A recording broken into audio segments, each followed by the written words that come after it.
ஜனாதிபதி தேர்தலில் நாமல் ராஜபக்ச. யாழில் இடம்பெறும் சர்வதேச ரீதியிலான பாரம்பரிய கலை போட்டி. இலங்கை வெளிநாட்டு வேலைவாய்ப்பு பணியகம் வெளியிட்ட அறிவிப்பு. 2 ஆண்டுகளில் முழுவதும் வெள்ளையாக மாறிய நாய்.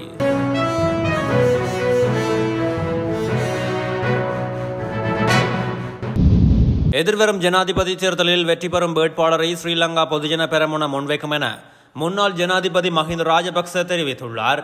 கொழும்பு வெள்ளவத்தை பிரதேசத்தில் நேற்று இடம்பெற்ற சமய நிகழ்வொன்றின் பின்னர் ஊடகவியலாளர்கள் எழுப்பிய சில கேள்விகளுக்கு பதிலளிக்கும் போதே அவர் மேற்கண்டவாறு குறிப்பிட்டுள்ளார்.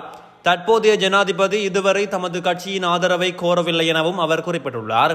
இதன்போது ஊடகவியலாளர் ஒருவர் எழுப்பிய கேள்விக்கு பதிலளித்த அவர், ஜனாதிபதி தேர்தலில் போட்டியிடுவதற்கு பாராளுமன்ற உறுப்பினர் நாமல் ராஜபக்ச இன்னும் காலம் காத்திருக்க வேண்டும் என்றார்.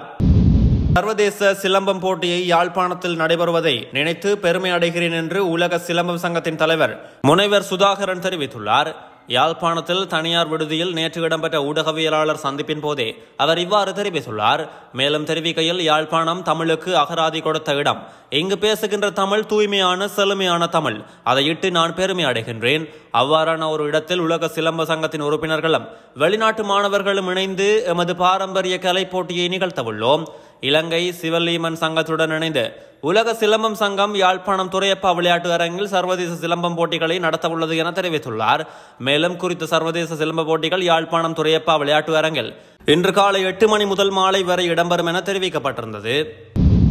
2024ஆம் ஆண்டின் முதல் 4 மாதங்களில் 2771 இலங்கையர்கள் இஸ்ரேலுக்கு தொழில் வாய்ப்பிற்காக சென்றுள்ளதாக இலங்கை வெளிநாட்டு வேலைவாய்ப்பு பணியகம் தெரிவித்துள்ளது.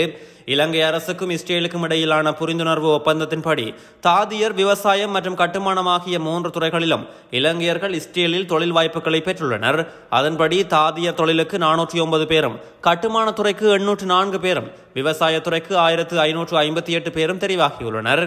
மேலும் மே மாதம் முதல் 2 வாரங்களில் மேலும் 172 இலங்கையர்கள் இஸ்ரேலில் விவசாயத்துறையில் உள்ள தொழில் வெற்றிடங்களுக்காக செல்ல உள்ளனர்.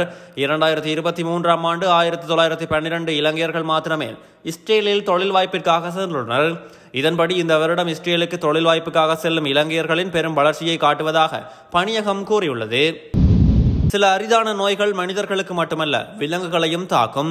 அதுபோன்று ஒரு அரிதான நோயால் பாதிக்கப்பட்ட கருப்பு நாய் 2 ஆண்டுகளில் முழுவதும் வெள்ளையாக மாறியுள்ளது.